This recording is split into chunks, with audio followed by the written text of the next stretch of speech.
Founders in are far from your typical entrepreneurs. They're usually starting later in life and don't necessarily have the same resources as their contemporaries. While many startups are born in someone's parents' basement, entrepreneurs are typically more seasoned and have many more challenges to get their ventures off the ground. And one of the greatest obstacles standing between a veteran or spouse's company and its success is funding. And that's why we're thrilled today to be joined by the Securities and Exchange Commission's Office of the Advocate for Small Business Capital Formation. Amy Reischauer spearheads the office's outreach and education efforts. Prior to joining the office, she served as the lead advisor on capital formation matters to the chairman of the SEC. Amy previously worked in the SEC's Office of Legislative and Intergovernmental Affairs, the Division of Corporation Finance's Office of Small Business Policy, and in disclosure operations. Before joining the SEC, she served as in-house counsel to a couple of public companies, and before that at the law firm of Perkins Coie LLP in Seattle. There she advised companies from startups to larger public companies. She is the daughter of an Air Force veteran, and her uncle served in the Army and Navy, which must have made for very interesting holiday conversations. She is joined by her extremely capable colleague and SEC Special Counsel, Courtney Hazley. Courtney joined the office in May 2022 and brings experience advising companies on security law issues, SEC compliance and disclosure matters, and capital raising transactions. Prior to joining the office, Courtney worked at Gibson, Dunn and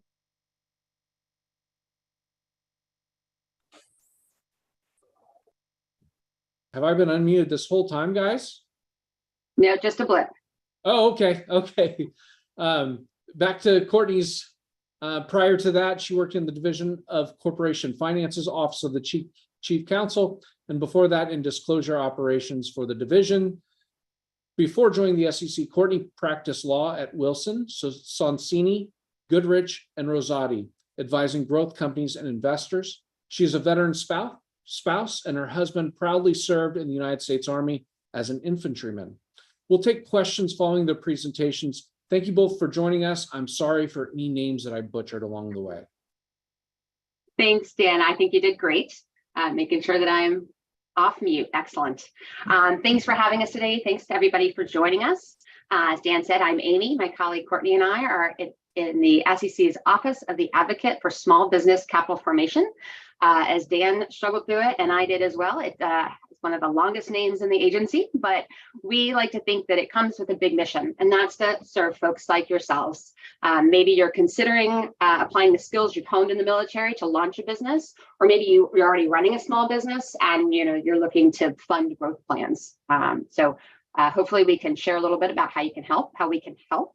But before we dive into that, I do need to say that the views that Courtney and I expressed today are our own. They do not necessarily reflect the views of the Commission, any of the commissioners, or any of our colleagues on the staff. So with that taken care of, why are we here? What do we hope to offer you?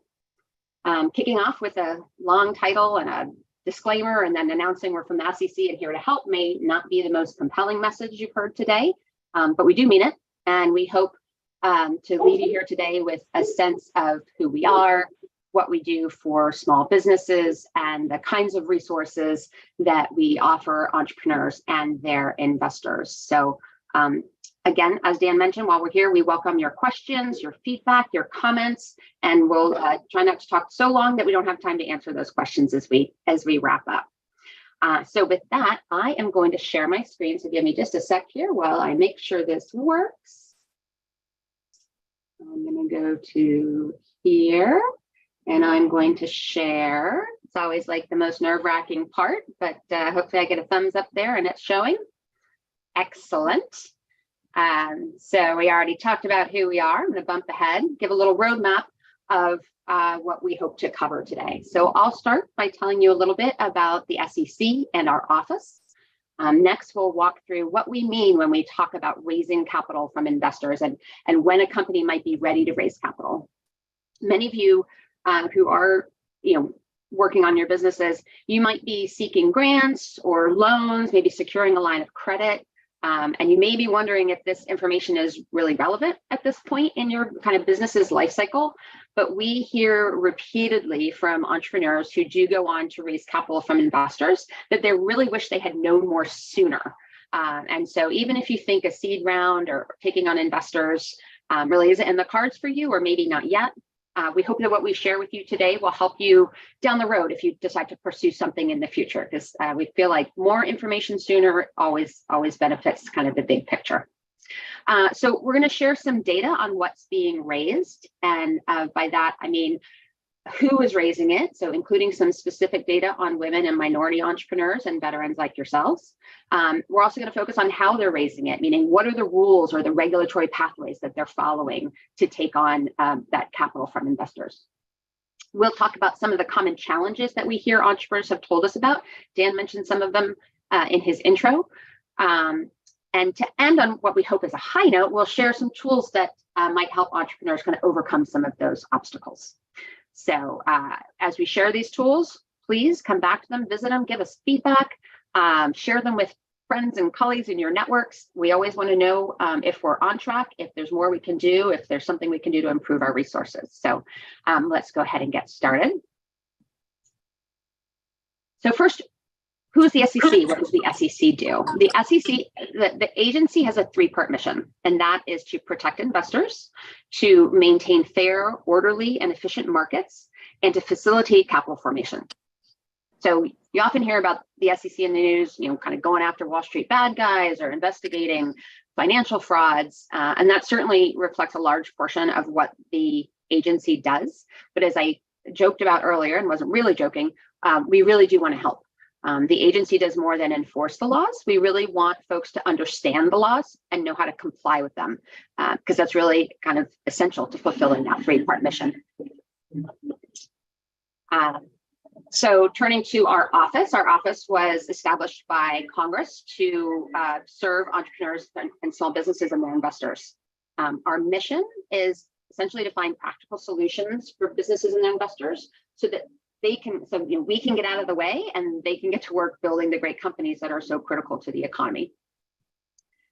A little clarifying point, when I say small business, that scope is pretty wide. It might not, a lot of the people we serve might not even think of themselves as small business. So we focus on everything from a very small startup all the way up to smaller public companies. So you'll see that reflected in some of the stuff we talk about today. We also have a particular focus. I alluded to it earlier. It's mandated by Congress and in part the personal passions of the office on identifying and addressing unique challenges faced by a number of underrepresented groups, minority and women-owned businesses, rural businesses, businesses affected by a natural disaster, and then all of the investors that support those businesses. So that's our mission, but what is it we do actually? My kids ask me this all the time. What do you do, Mom? So first, we reach out to groups across the country to hear feedback on raising capital. How is it going? We share our resources. We identify where we can improve. If that sounds familiar, it's because we do exactly this, events just like this on a regular basis. With the benefit of the perspective that we gain from groups like you, we then do a couple of things. We monitor our rules and regs just to kind of see if they're working for people, if there are ways that we can improve them.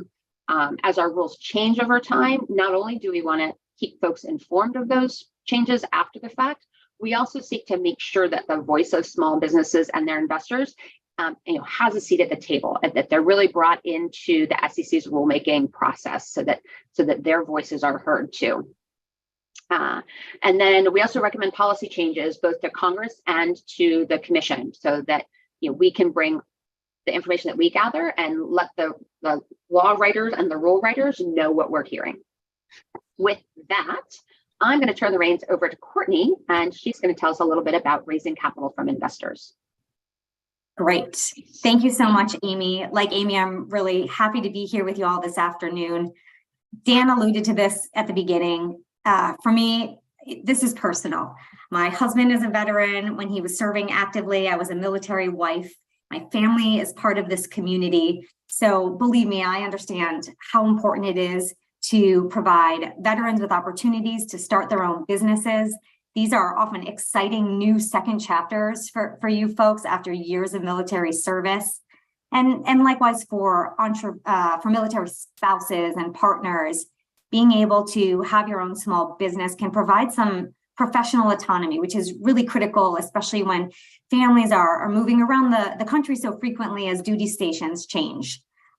So providing you all tools and resources and connecting you to those tools to be able to learn more about how to start your own businesses and raise capital. This is a priority for us here on the SEC's Small Business Advocacy team. So thank you for letting us be here, and welcome to everyone who's joined us on all the variety of streaming platforms right now.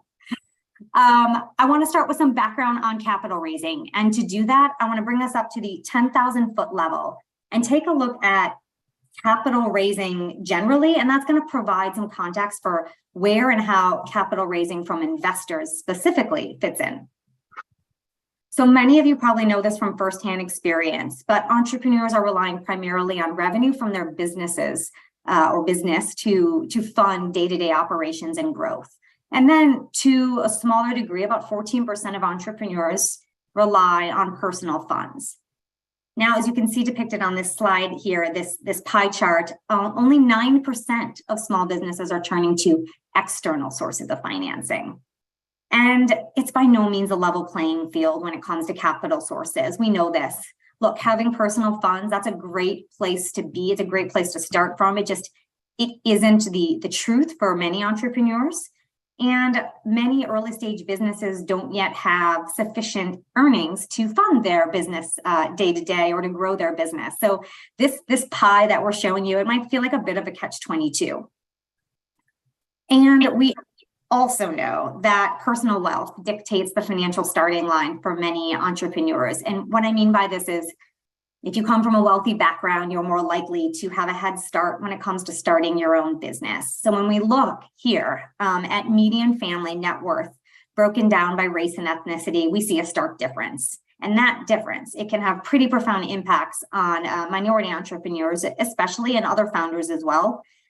Just to pull in some other stats and data for you, because we like stats and data here in our office. Latino and African American entrepreneurs, they start with about 1.5 to 2.75 times less liquid wealth than their white counterparts. I struggle with this ratio all the time, so I'm going to pause and bring in another example to streamline this. So imagine the white owner has $275 of liquid cash sitting in their pocket. The Latino owner has $150. And the Black owner has just $100. So that's the kind of wealth gap we're talking about. And Dan mentioned at the beginning too, the vetrepreneur community also encounters a wealth gap. There aren't always the same resources available to them as other entrepreneurs. So we're going to come back to this concept of wealth gap a little bit later, but it really exacerbates the challenges that minority and other founders can have accessing capital. All right. A few slides ago, we looked at that pie of sources of capital, and I want to now look at the external sources of capital specifically. That was that 9% of the whole funding pie, and that's based on 2020 data. So here on this slide, we're looking at 2021 data, and we want to break down what are these external sources of capital. And you can see really clearly these top lines, these biggest lines, these are debt. And this is telling us what you already know. Early businesses are often and primarily financing themselves through debt. This is loans, lines of credit, credit card debt. Equity investments is really just a much smaller portion of that whole pie. So it's that purple bar right here at 6%.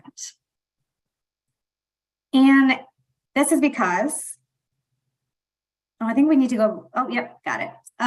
Taking on investors isn't usually the first step in a small business's journey. We know this.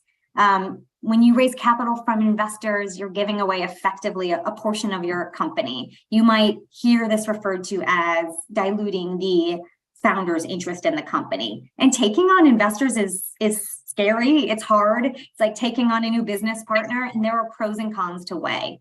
And so this is why we see founders at the beginning tend towards looking for non-dilutive sources of capital, like loans or grants, before turning to investors. But, and here's that big but again, and this is going to link us back to the wealth gap we talked about and the level playing field, The problem is securing and finding that non-dilutive capital, that's also not always a level playing field. And in fact, data like on this slide right here tells us that minority entrepreneurs face greater challenges accessing debt financing like loans than white founders. And you can see some really noticeable disparities here in terms of the rate at which the rate at which minorities are approved or denied for loans as compared to white founders. And these disparities and these obstacles accessing non-dilutive capital, these are some of the reasons why entrepreneurs go looking for investors, go looking to raise capital from investors to grow their businesses that way. Okay, so you're probably tracking. You might be wondering though, I get what you're saying, Courtney, but what the heck does this have to do with the SEC? What does the SEC have to do with my small private business?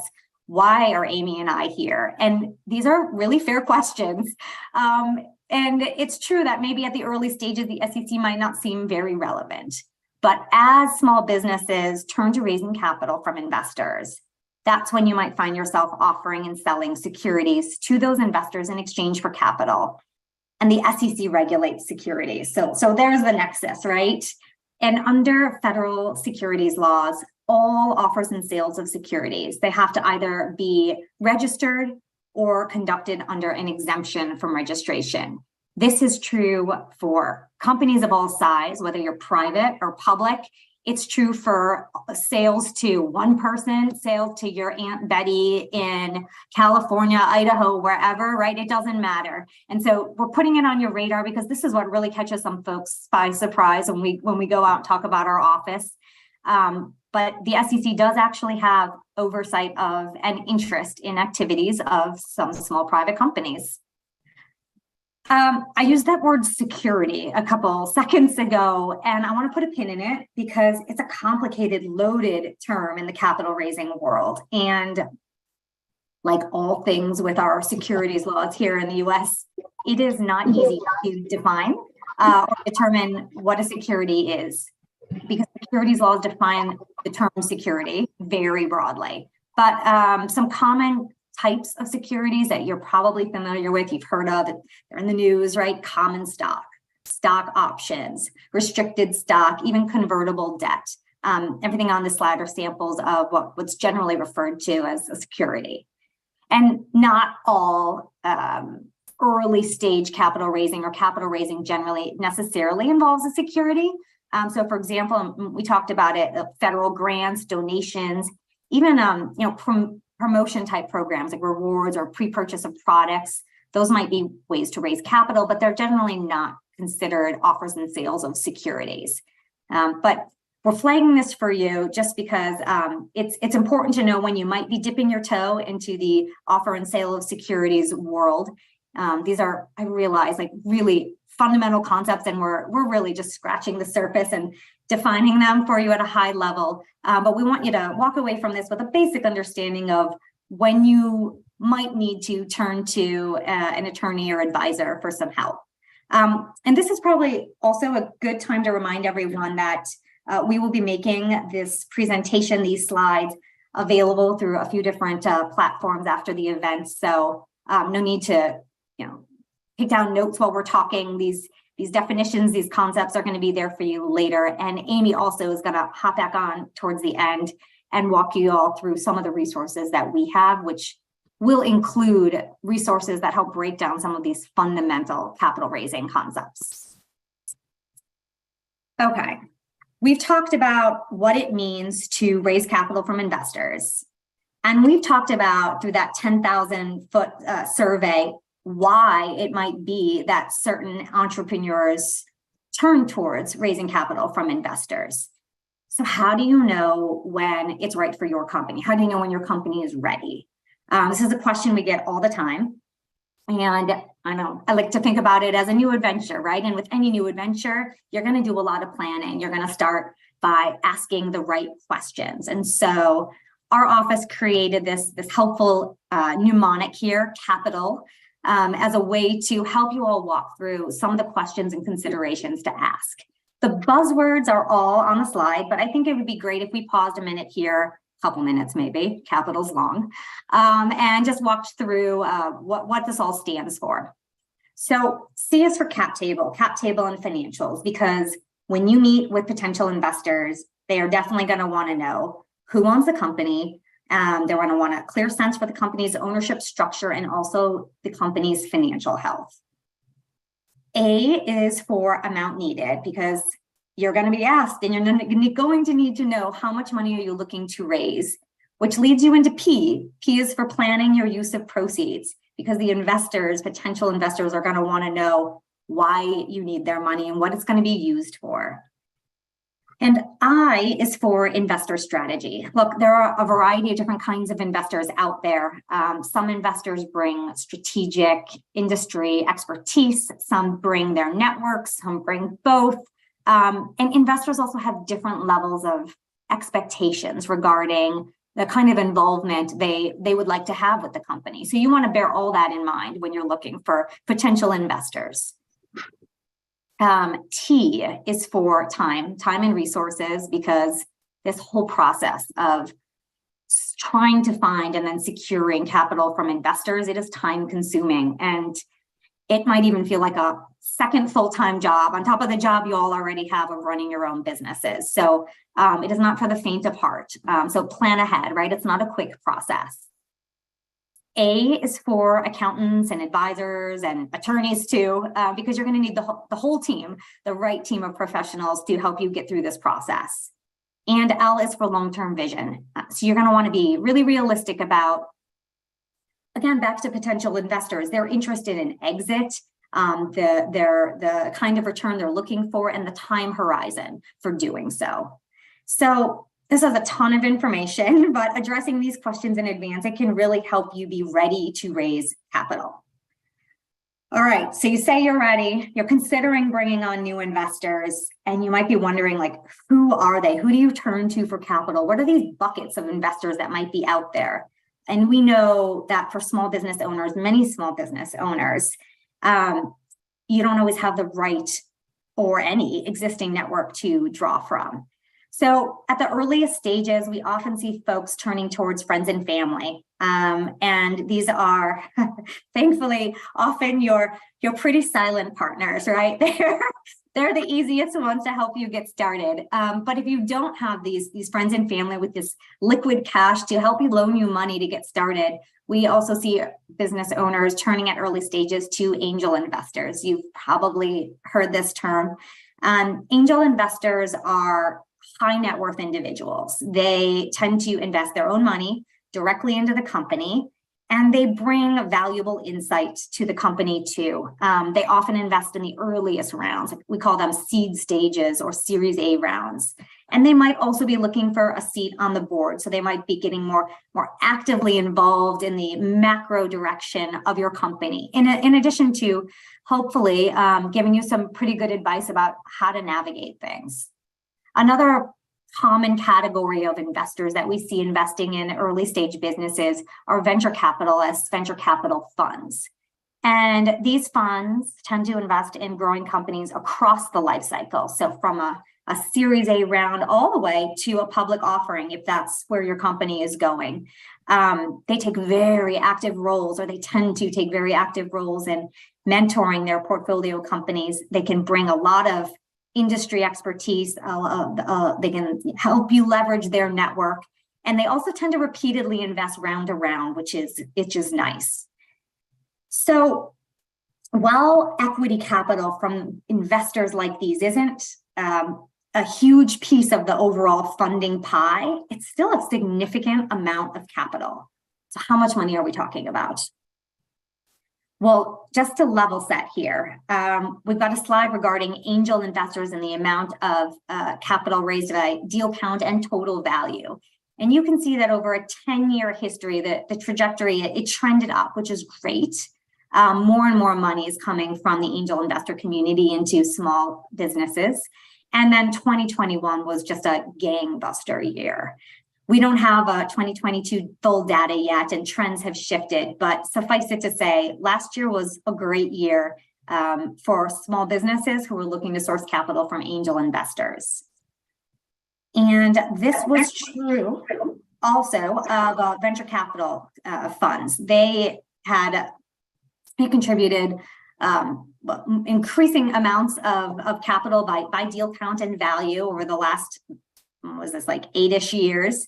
And 2021 was really a high watermark for the venture capital community. There was $340 billion deployed. So many companies were actively and successfully raising capital from investors in 2021. I think that's the really big encouraging takeaway for those of you considering raising capital from investors. And you've now listened to me talk for quite a while, so I'm going to pass the mic back over to Amy, who's going to describe, so who are these founders and entrepreneurs who are receiving the capital and through what pathways? Thanks, Courtney. So one thing that's interesting to know about raising capital is these investments still remain pretty heavily localized. So angel investors tend to focus within their local communities, which makes sense. In fact, as the slide shows, the distance between angel investors and their target companies averages about 37 miles. So really, we're talking local networks. Local networks really do matter. And that's great news for folks in kind of capital raising hubs, right? Silicon Valley, New York, Boston, major cities. But it means that founders in more rural areas may face some greater obstacles getting started. Let's take a look at the broader picture, geographically speaking. So here you can see nationwide where capital is being raised. This map reflects amounts raised in registered offerings. This is from July of 2020 through June of 21 for those who want to kind of keep track of the data here. I'll also share later where we can see more of this if you want to find that. But so here, these are registered offerings. You'll recall that Courtney told us earlier about one of the cornerstones of securities laws is that every offer and sale of securities must be registered or fit in an exemption. These are registered offerings. So these are, you got your initial public offerings or IPOs, other kinds of registered offerings, like where a company that's already public then goes back to the public markets to raise more, sell more stock. This includes all of those. And you'll see those darkest blue areas, those are the highest aggregate amounts raised. And you can see that concentration that we've talked about on the coasts and the urban hubs. You can a little lighter in some of the middle states. Turning to exempt offerings. So here, this one, this is showing capital raised under Regulation D. That's a set of exemptions I'll talk about in a little bit, but for now, we're going to use it at least just as a proxy for what's happening in some of the exempt offerings. And I chose Reg D because it includes the most commonly used exemption. Again, I'll talk about those in a little bit, but for now, I just wanted to show again that concentration. You see these bold or teal regions along the coasts and in some of the traditional hubs. Another common pattern. Eyeballing this, I think you probably see even more in these markets than in the registered offerings. Registered offerings, we had a little bit more dark blue in a few more places, but this is a pattern that we see and you'll see a lot. So that's a little bit about where the offerings are happening. Let's talk a little bit about who. So as I said in the beginning, that our office has a pretty broad mandate. Not only do we advocate for all small businesses, we are also mandated by Congress to identify those unique challenges I mentioned for some underrepresented groups, minorities, women-owned businesses, at rural businesses, groups like that. So, yeah, sorry, I missed my mouse button there. Okay, so looking at women business owners, there's been some pretty significant gains in recent years. Nonetheless, women business owners remain underrepresented both as founders and as recipients of capital from investors. So as you can see here, less than half, only about 41% of new entrepreneurs in 2020 were women. Of those women, if you look at those who were getting angel funding, women constituted only about a third, about 33% of entrepreneurs that sought angel capital. Looking at VC funding, so angel funding, those kind of high net worth individuals, VC funding, the more pooled, slightly more growth company oriented. If you look at VC funding, we saw the high watermarks in 21, the just huge amounts raised. And that was true. Women founders in the first half of 2021 raised over $25 billion in venture funding, another high, all-time high.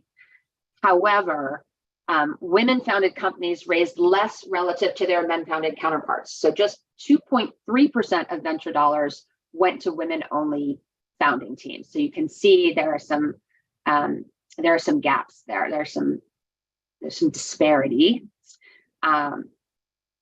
So now I am turning to minority business owners, as you can see from the slide. You'll see that there's been quite a jump in minority entrepreneurship across groups from 96, which is that top bar, all the way to 2020, which is that middle bar. So you can see the dark blue or white, and then the various minority groups. You can see all of them expanded over those years. So if you then look at 2020, in fact, by this time, that population spread is pretty similar. It kind of reflects a similar breakdown as the overall population, so which is that bottom bar. So that is great news. The minority engagement in entrepreneurship is up. It's tracking with the population. Very exciting. However, in 2020, minorities constituted only a little over 5% of entrepreneurs that were seeking angel capital. It might be hard to see in the slide, but minorities make up about 45% of new entrepreneurs in that second bar, and yet only 5% are seeking angel capital. So again, you see a gap there. In addition, so minorities aren't just less likely to seek it, they're less likely to receive it. So only about 28% of VC-backed founders were minority entrepreneurs.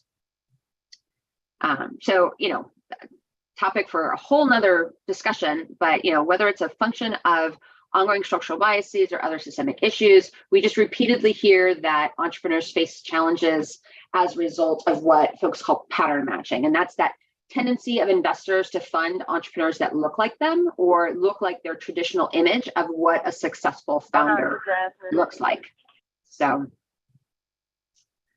I'm going to pivot here to rural businesses. You'll recall from earlier that that early stage investments are still localized, and then as we saw the maps, very concentrated in some of those big urban centers, and that's very true. That said, rural business owners are on average kind of raising increasingly larger amounts of capital. So what this slide shows are amounts raised under Reg D, the one I mentioned earlier, and regulation crowdfunding. Again, I'll talk about both of those a little more later, but just to show you that definitely trending up in amounts raised. Another thing I find interesting about this is if you look at the reg crowdfunding, those are the dark blue bars, that even more so than Reg D, you'll see that kick up in 2020 and 2021 around the pandemic, when small businesses were looking for ways to fund their way through the challenges that the pandemic kind of dropped in everyone's lap. So we saw a little bit of an uptick in crowdfunding there. So that was sort of an interesting thing to see among rural business owners. And then finally, I wanted to highlight a demographic that I suspect is near and dear to many of us in the virtual room here today: veteran and military spouse business owners. We do not have good data currently on the capital raised by veteran and military family entrepreneurs. That's why you haven't seen it in the slides. Where we work on collecting data across groups, and so stay tuned. But we did have some interesting stats on the important role that veterans and military families play in the small business ecosystem. So veteran-owned businesses make up over 6% of U.S. employer firms, and they employ about 4 million workers. So that is definitely a non-zero slice of the pie that veteran businesses are responsible for.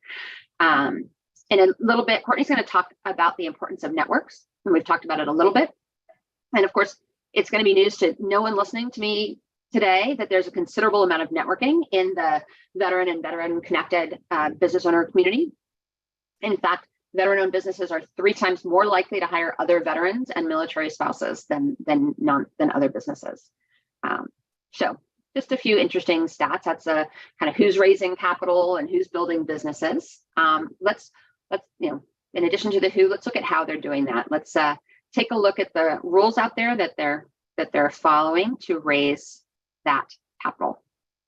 So here you go. This is a little bit of an eye test. I apologize for that, but I'll sum it up for you. You've heard our refrain a couple of times now. I feel like you could all sing along with me, but every offer and sale of a security either needs to be registered or find an exemption. This slide basically just kind of recaps that. You'll see the registered offering and the types on the one side in the kind of brighter blues, and then the darker blue, those are the registered offerings, and a number of exemptions that are available. I'm not going to make you try and read them here. I have some slides that break them down at least a little bit more clearly for you. So a couple times I've mentioned Regulation D. I had it as the kind of representative sample, excuse me, to show where capital is being raised on the maps. And I mentioned that it includes the most commonly used exemption. I probably promised I would share some more, so I'm going to do that now. Regulation D actually includes 3 different exemptions, but the first one on top here is Rule 506B. This is the classic private placement. This is far and away the most common type of exempt offering that we see. Under 506B, a very high level, companies can raise an unlimited amount of funds, primarily from accredited investors. I'll talk about that in a minute. They can't generally solicit or advertise the offering. So basically, the company needs to have sort of a pre-existing substantive relationship with any potential investors in that private placement. So that's one exemption. 506C is a little bit more of a recent twist. This was introduced in the Jobs Act. And this is where, again, the company can raise an unlimited amount of capital, but they can generally solicit. The twist on that, though, is they can generally solicit, but they have to make sure that anyone who actually invests in that offering is definitively an accredited investor, and they have to take reasonable steps to verify that. So a little bit of a higher standard there in exchange for the ability to advertise the offering. Reg D also includes another exemption under Rule 504. This is for limited offerings of up to $10 million in a 12-month period. And that's usually with investors with whom the company has a relationship. Outside of Reg D, there are other options. So I mentioned reg crowdfunding a couple of times. Under regulation crowdfunding, companies can raise up to $5 million in a 12-month period. And these offerings are conducted through a registered funding portal, a registered intermediary. So that platform hosts the offering, and then that intermediary serves as a bit of a gatekeeper and a little bit of an extra support system for an issuer conducting this kind of offering.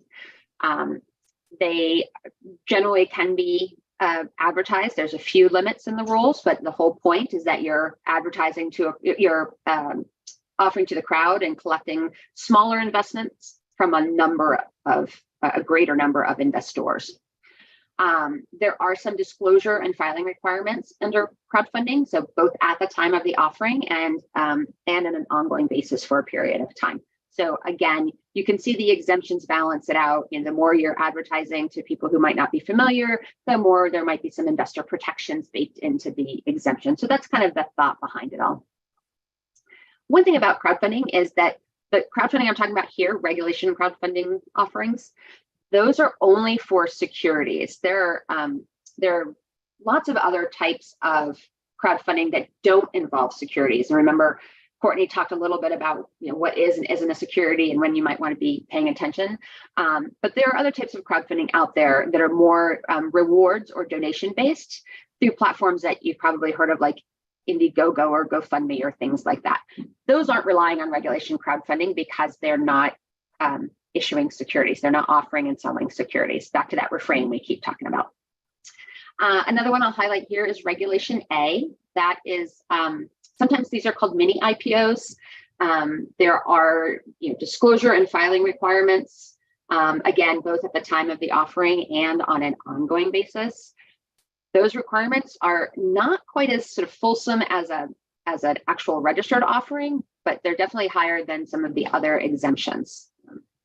And companies can, in fact, go through the Reg A process there's a pathway to become a public reporting company by doing a Reg A offering. Not every Reg A offering, but there is the option if the company is at that stage and ready to go. Also, just to point out on the slide, if you're raising capital from all investors within a single state, you may be able to take advantage of an intrastate offering, and then you would have to comply with the laws of that state. Oftentimes we don't see this one used as much. I'm in the DC area. I can barely plan dinner without crossing state lines. So sometimes you just end up in regions where intrastate is a little bit too limiting, but in other regions it might be more popular. So those are some of the regulatory pathways we like to, as we like to call them. Those are some of the rules that folks can follow, the exemptions that they can follow to raise capital. I didn't go through all of them, but you can get to the slides. And again, I'll show you resources later.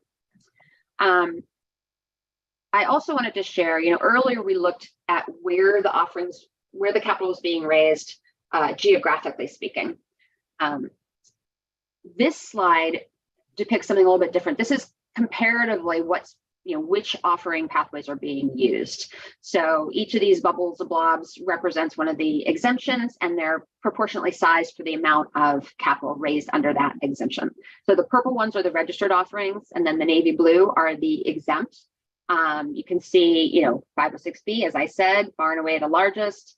Some of the exemptions like crowdfunding, even though it had that bump in 2020 and 2021, still pretty small in the overall grand scheme of things. I think some people are sometimes surprised that those purple blobs are so big. Are not as big as the blue. There's not as much capital raised in the public offerings in the public markets as there are in the private markets and in the exempt offerings.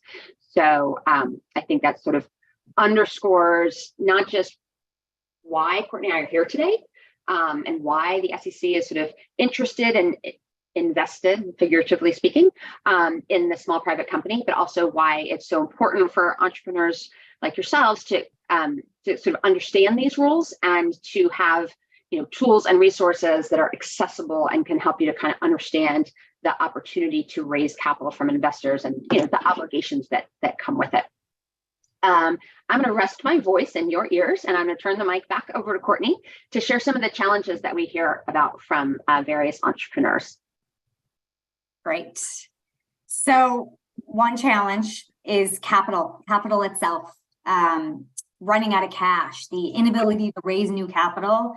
This is the number one reason that startups fail.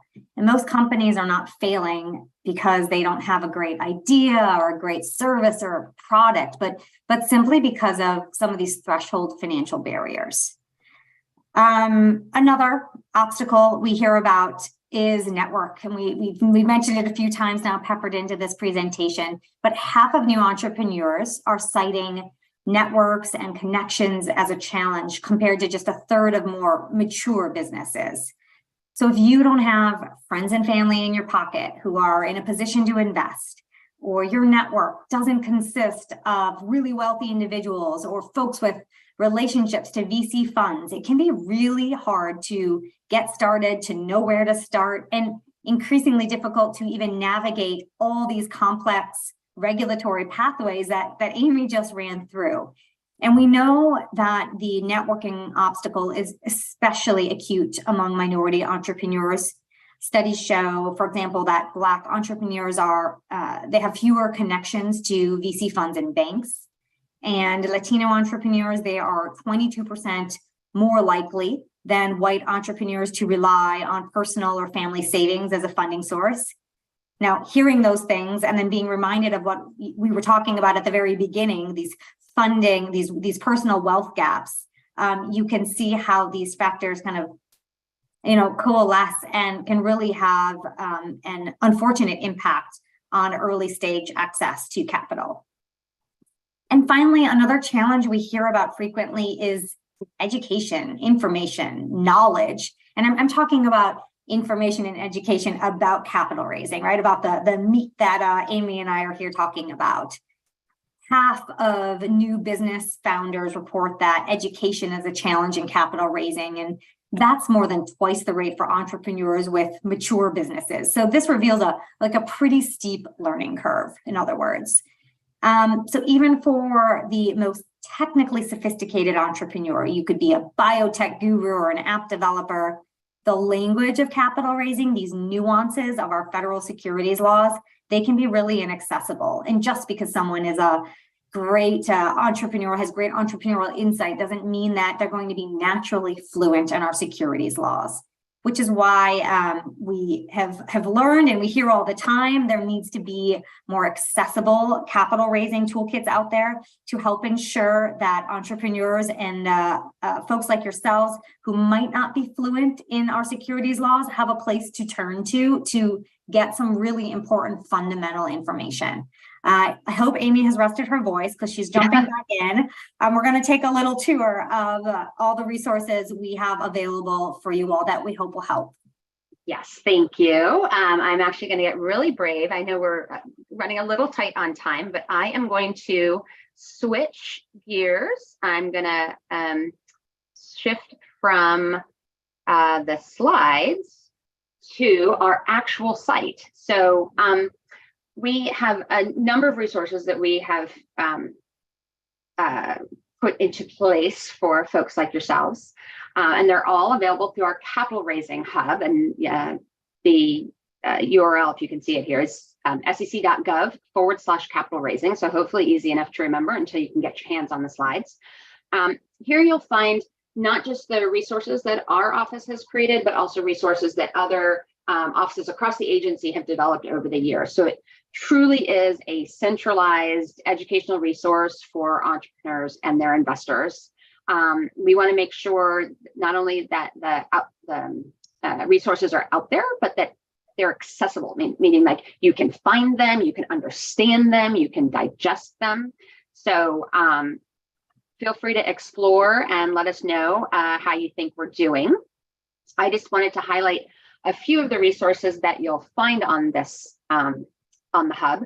It's divided generally into, I know I kind of think of it as 100 level, 200 level type courses. So if you're just getting started, there's a number of resources for you. If you've done a little bit and you're a little more familiar with the rules, you can dig a little bit deeper. And then down here, there's data and research on the landscape itself. So a couple that I'd highlight for you: navigate your options. This is an interactive tool. My husband likes to call it a choose your own adventure. It's going to ask a series of 7 questions about your business. And then based on your responses, it will kind of direct you to some of the exemptions, some of those pathways I talked about that might be more relevant to your story. So I'm just going to make up answers to make our way through here. But I'm going to say, and you'll see that the questions kind of make sense if you remember some of the things we talked about today. So first of all, does my business exist? I'm going to say yes, but if you said no, you'd get directed to some resources, including the capital acronym that Courtney so helpfully walked us through. It's going to ask if I've explored other options for raising capital or for funding. In this instance, I'm going to say yes. If I said no, it would send me somewhere else, but that's some of that non-dilutive capital, the debt, the grant, things like that.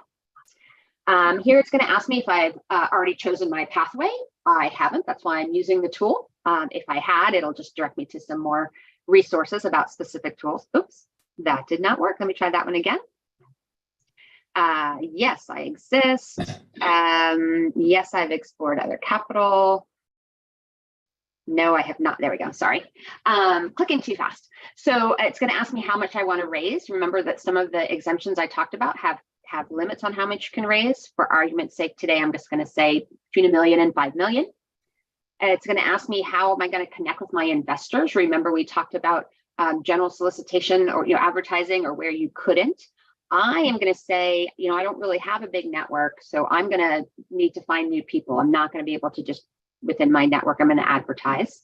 It's going to ask me where they are. Remember, I said there's an intrastate exemption, but of course, I live basically on a state line, so I'm going to go outside my state. And then it's going to ask me if my investors are accredited. I'm going to turn to that in just a sec. For right now, I'm going to say no, just to produce some results. And wanted to get you to a page that looks like this. So these top ones are going to be more relevant based on the answers that I gave. the bottom ones, something about my scenario suggests that might not be the right fit for me. You can click in on any of these buttons and learn more about that exemption and maybe why it isn't a good fit for you. One thing that's also behind this tool that's kind of helpful is that it's not just the requirements of the rules, it's also the data on the usage of those exemptions. So you'll see here that a registered offering isn't relevant to me according to the tool, not because I couldn't do one. There's no rule that says I can't launch an IPO to raise $1 million, but practically speaking, based on the data, we see that that's not really what companies are doing. So that's going to be reflected in here too.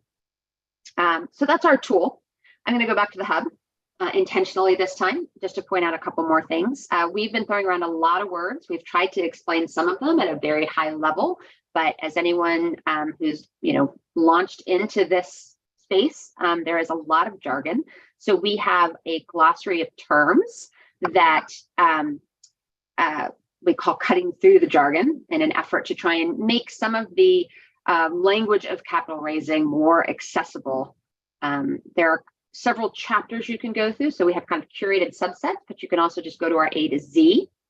And here we have a number of terms that we come across or that you may come across and you might want a little more information on. Scrolling down just quickly, you'll see accredited investor. I mentioned that a couple of times, but I never explained what it was. So this will give you a high level idea of what an accredited investor is. There are, for individuals, for example, there are income and net worth thresholds or certain professional certifications and licenses that would make you an accredited investor. You can learn all about that here. And then most definitions also have suggested resources if you wanted to drill down further. I'm going to hop back one more time. Speaking of drilling down further, if you're looking for a little bit more than a glossary, just a definition, you want a little bit more in depth, but not too much because we don't want to overwhelm anyone. We have a series of kind of like a one-pager that we call our building blocks. These are, you'll see set up kind of along the life. It's a little bit of the 100, 200 level coursework, but it's also a little bit along the life cycle of your capital raising journey. So if you're just getting ready, here are some resources. If you're kind of into the early stage capital raising, there are a number of resources. And then if you're later stage, there are a number of resources. And just to give you a sense of what those are, for example, the capital list, that the acronym that Courtney mentioned, that's one of our building blocks. And you'll see here in a little more detail than we were able to include on the slide.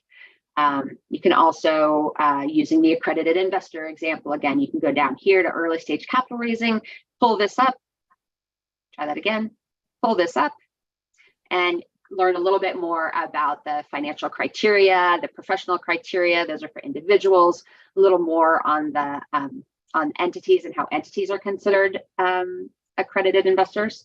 So there are a bunch of topics here and they are ever growing. In fact, we just launched a few of them on Halloween. Stay tuned, we've got some more in the pipeline.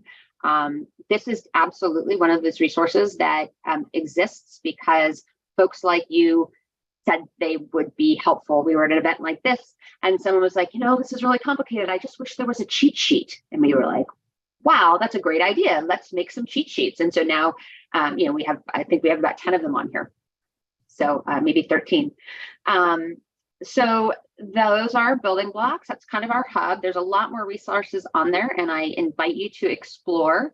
I think the only other one I was going to flag, because I think I promised I would share where you could get more data, are our capital trends maps. And so remember, I showed you Regulation D and I showed you registered offerings. All that information is here. We have 3 years of data for basically 4 different pathways.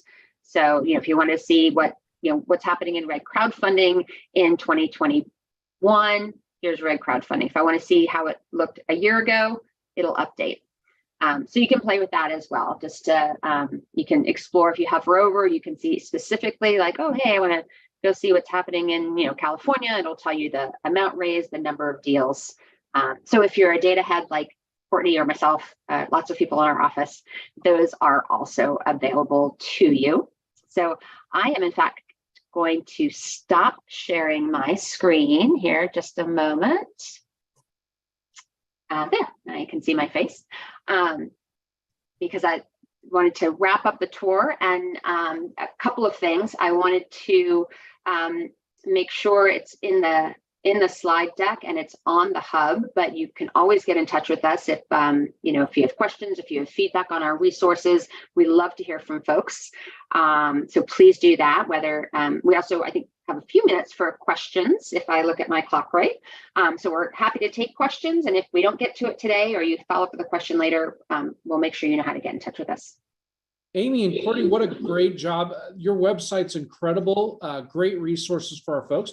We do have a question. Derek Brown had a question. Derek, if you're interested in coming on camera here. Are you there, Derek? Yes, hello. How are you? Good to Great. see you again. Good seeing you. Yeah, so I just had a question about, I hear a lot about, just minorities and just access to capital. Just wondering, is there additional mentorship opportunities to follow up, to guide through the process, handhold it through the process? Because if there's truly these like structural issues that are preventing access to capital, then, discouragement is real. And, coming up against that small fish coming up against the pond. So just curious about that. And then the other thing is that, all of the links, when I try to click on them, it just says, oops, page not found. And so I'm wondering if you could send those out another way or another way to access those. Yeah, absolutely. We can double check the links that are going into the chat, but we can also happily share them all. Whatever the best ways. I'll chat with Dan afterwards and make sure that these resources are shared. Thank you so much. And we'll put those, we'll have a page on patriotbootcamp.org for those and share those. Ray Antonino had a comment, and Ray's a recent winner of $50,000 of funding. So he's got the time, I guess. Ray, are you out there? Yes, but man, I don't know if I want the Securities and Exchange Commission to know. Wait, told you we're here the to tax help. office. No, so first I want to say incredible workflow that the SEC has provided. Super easy to navigate. I was making a comment that the interstate offerings is something that we learned, like South Carolina will offer tax incentives to its investors within the state to invest in an offering for a company within the state. So those can sometimes be really great vehicles for last minute funding for anybody that wants to check out their state.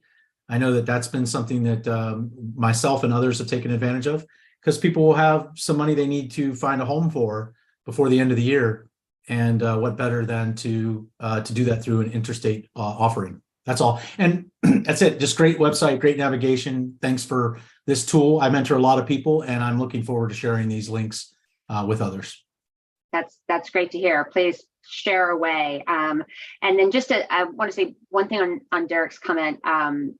It just reiterates the importance of networking. We work with so many groups that focus on trying to mentor and support and build ecosystems, whether it's for, Black African American entrepreneurs, women of color entrepreneurs, veteran entrepreneurs, like this group here.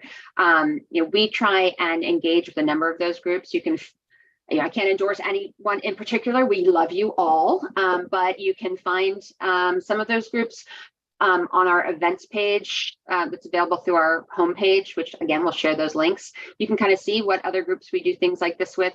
Some of those groups might be of interest to you. So that's another way to kind of see who's out there supporting, whether it's your region, your business area, your demographic group, your interests. So again, just that importance of finding, networking, and building those ecosystems. It's something we're very focused on, what we can do to help make sure folks are feeling supported in building those ecosystems. Thank you so much, Amy. Thank you, Courtney. Very exciting also to hear that you're going to be looking more and more into segmenting out veterans and the veterans population to see how we and our families are doing in business. Thank you all so much for your time. Do have to get out of here pretty quick. Want to thank our friends at SEC's Office of the Advocate for Small Business Capital Formation. Great presentation. It'll live on our social network, so that's there. It'll also be on patriotbootcamp.org with the presentation. I just want to remind you, February 9 through 11 here at DAV National Headquarters, we got another Patriot Boot Camp, our winter cohort. So 2023, February 9 to 11 here at DAV National Headquarters near Cincinnati. You can sign up for that at patriotbootcamp.org. I think the links are up in most of the chat sites out there. So please join us. If you're not able to attend, please share it. We need to get as many quality candidates as we can to look at this. And these are all people we'll continue to help. Thank you all so much for your time. Have a happy Thanksgiving and God bless you.